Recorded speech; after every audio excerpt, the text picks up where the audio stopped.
अब last video में मैंने एनी का थंबनेल लगाया था लेकिन उसके ऊपर कुछ नहीं बोला था। ये देखकर कुछ फैंस डिसअपॉइंटेड थे, इसीलिए इस वीडियो को अपन स्टार्ट करते हैं एनी से। अब एनी की प्लॉट में वापसी नो डाउट एक्साइटिंग तो है, लेकिन मुझे नहीं समझ में आ रहा कि फैंस एनी को लेकर इतना ज़्यादा हाइप्ड क्यों हो रहे हैं।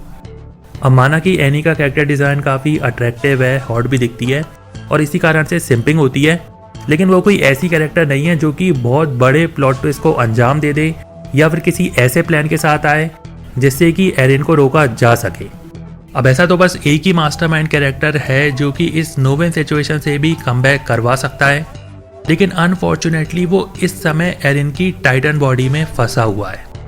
मैं सोचता हूँ कि अगर किसी भी तरीके से ज़ीक इस समय अगर प्लॉट में मौजूद होता तो मैं तो बहुत ज़्यादा हाइप्ड होता, क्योंकि मेरे को ये पता है कि ज़ीक है तो मुमकिन है, वो किसी भी लेवल का मिरेकल पुल ऑफ करने की काबिलियत रखता है और उसे बिल्कुल भी अंडर एस्टिमेट करने की भूल मत करना। लिवाई ने गलती करी थी और उसका अंजाम आप देख ही सकते हो। लेकिन अब चूंकि इस्यामा ने फीमेल टाइटन को प्लॉट में वापस लाने का डिसीजन लिया है, इसका मतलब ये है कि उन्होंने ज़रूर ही उसके बारे में कुछ ना कुछ सोचा होगा। बस अब देखना ये है कि फीमेल टाइटन का इस लास्ट आर्क में क्या रोल होने वाला है। फिर उसके बाद हमें दिखाया जाता है फ्लोच को, जो कि ज़बरदस्ती दादागिरी करता है और वॉलंटियर्स को फोर्स करता है एरिन के प्लान को सपोर्ट करने के लिए। अब पहले तो मैं ये बताता हूँ कि आखिर ये वॉलंटियर्स हैं कौन। असल में वॉलंटियर्स उन देशों को बिलोंग करते हैं जिनको कि मार्ले ने ऑपरेस किया है। ये सभी लोग मार्ले से बदला लेना चाहते हैं, जैसे कि ऑनियन को पॉन की देश की कुछ ज़मीन मार्ले ने दबा रखी है और इसीलिए उसने ज़ीक को ज्वाइन किया था, क्योंकि उसको ये पता था कि ज़ीक भी मार्ले के अगेंस्ट है।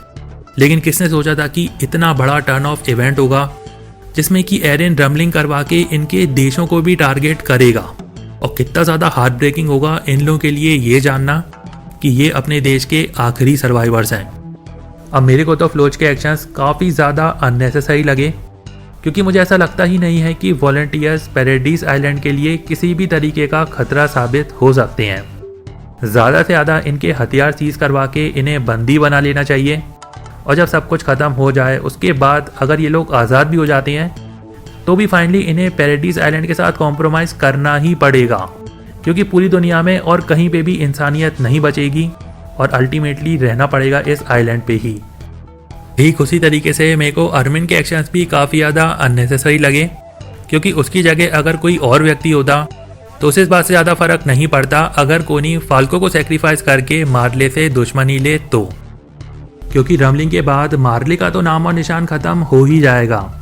उसके जो 5-6 सोल्जर्स पैराडाइज आइलैंड पे बचेंगे उन्हें बना लिया जाएगा प्रिजनर ऑफ वॉर। ऐसा हो सकता है कि अरमिन कोनी को अपने पैसिफिस्ट नेचर के कारण रोक रहा हो या फिर पर्सनल रीज़न के कारण, क्योंकि अगर पैराडाइज आइलैंड और मार्ले के बचे कुचे टाइटन शिफ्टर्स में किसी भी तरीके की हेट रिलेशनशिप डेवलप होती है तो उसमें सबसे ज़्यादा नुकसान अरमिन को ही है, बिकॉज आनी बिलोंग करती है मार्ले को।